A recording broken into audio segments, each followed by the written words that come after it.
My mother had to have a hot water heater replaced because there was flood damage in her basement.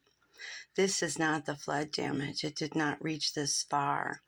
This dresser here has been here when my mother moved in 20 years ago.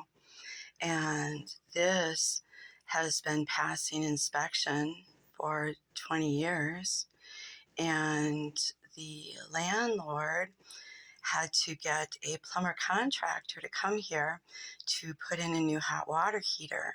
And the contractor did not know I was upstairs looking out for my mother.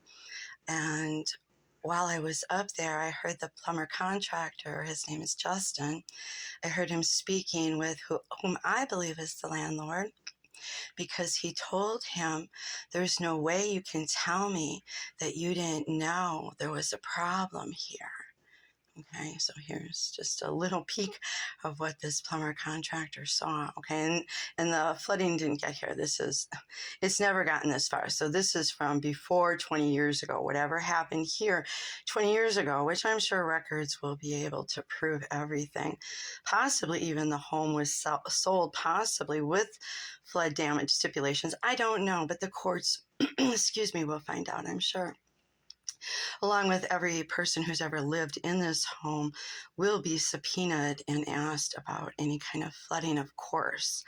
Now, in Justin speaking with whom I believe is the landlord, when he told him, Justin, the plumber contractor, when he said to whomever he was speaking with on the phone, he said, you can't tell me you didn't know there was damage here. And then whatever was said, and he said, no, you can't blame it all on this lady. He said, because the problem is, and I know this because I have rental properties myself that are townhouses, you need 2 sump pumps because the one you have is being overworked, and that's why it keeps flooding by this lady. And I don't know what the landlord, if it was the landlord, and like I said, phone records will be subpoenaed for exacts, of course. And he said, the plumber contractor said, well, I'm trying to tell you why you have no flooding on the other side, because the sump pump is on this lady's side and it's sucking all the water over to her side and overworking it, therefore only flooding her side and their side remaining dry. And then something was said, and then Justin, the plumber contractor, said, I'm trying to tell you why you need another sump pump. Yeah. And he said, yes, I fixed the sump pump. Yes, it's working now. He said, but it's not going to last. He said, it's going to keep happening, just like you know it's been happening. And you can't tell me you didn't know it was happening. He said, and to make it worse, he said, your roof is faulty. So all the snow, all the rain, everything pours on this lady's side. Now, when my mother first moved in here, I told her, I said, your walls are buckled. I said, and she said, well, yeah, you probably need a dehumidifier down here. She said, but the damage is already here. The landlord, obviously, doesn't care if there, or he'd, have one down here, or would have stated to have, whatever. She said, and then I said, because I wanted one of the cupboards that were down here, there were 2 things left. And my husband saw that there was mold on it. And he said, I'm not taking this piece of, He said, I'll buy you a new one. So these things, there was a problem here. So I heard this plumber contractor tell him that he had to have known there was a problem, and that it absolutely is going to happen again if he doesn't do something to rectify a sump pump with more power, or 2 sump pumps, because when there's a well shared, there are things, attachments you can try, which obviously he never did. And if he did, and he knew it failed miserably, because he's been told about this repeatedly, he doesn't care. He never did anything to rectify this, ever.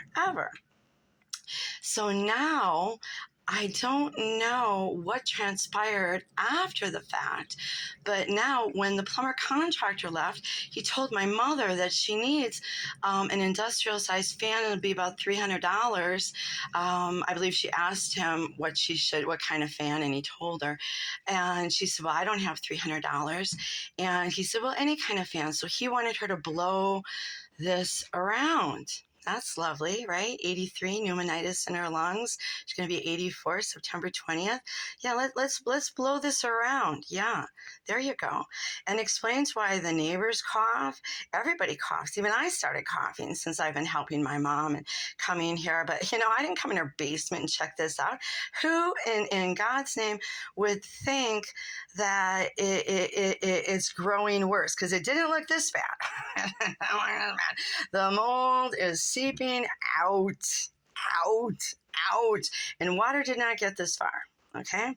Now, I heard the plumber contractor, Justin, tell the landlord, Jim, that it's going to happen again. It's not if. It's not a maybe. It absolutely will, like it has been. He said, and when that sump pump gets overworked again and breaks, like it did, it will continue to happen. He said, and then it will ruin your furnace, both sides. Both sides will flood then. He said, and it'll be furnaces, water heaters. And he said, your tenants will sue you for the damage to their property. He said, and I will have to testify against you that I know. It's in a log. It's in a plumber's log. So I'm curious where this is all going, because her landlord then called her like 6 hours later and said he was coming in within 13 hours and he was going to rip down this paneling in the basement. Gee, I wonder why after 20 years he's in a hurry to rip it down now. And he also told my 83-year-old mother he wanted the basement cleaned, and he wanted the floor. When I say clean, the floor, I found my mother bleaching the floor, and I said, dear God, what are you doing? I said, this is a hazmat situation. I made my mother come upstairs when I found her down here bleaching, and she said, he wants me to move all the tubs myself. And she told him that she has a crippled arm. She needs surgery. She's had hip replacement surgery, and she's going to be 84 September 20th. All I can say is wow. And he wants in so he can rip out the evidence. And so I'm about to play you messages. I'm going to stop this, and then I'm going to play you messages that will show that he tried to break in today. And because she didn't open her door, because, yeah, we're scared. See, I went out there when he was banging on the door and he was ringing the doorbell like a nut job. And here's another thing. Weirdo, I shouldn't call him weirdo. Sorry, skip that. I didn't say that. This gentleman, he has worn the same outfit for 20 years. He's completely covered up. I find that very frightening. What are you hiding, sir? And he left my mother like half messages and nothing's for sure. He's scary. So when he was banging on the door, I went out there the other day, and he like looked away and like towards his truck, like, and started like picking grass, but he didn't even reach the grass. He was like picking the air because he was intimidated that I completely went outside. I went on the porch and I just stood there like, yes, you were so vehemently banging. Can I help you? Do you have something to say? And he got in his truck and he left. So today when he was pounding like trying to get in, broke the screen door on the front open. Okay. He was shaking. The whole house was shaking. And by the time I started videotaping, because it was a surprise, mind you, you'll see the part that it got to. And we will keep you updated. And God bless you all for caring. Jesus is Lord. Amen. And God is watching. God is watching. You don't hurt old people. You don't hurt young. You don't hurt people. God is watching.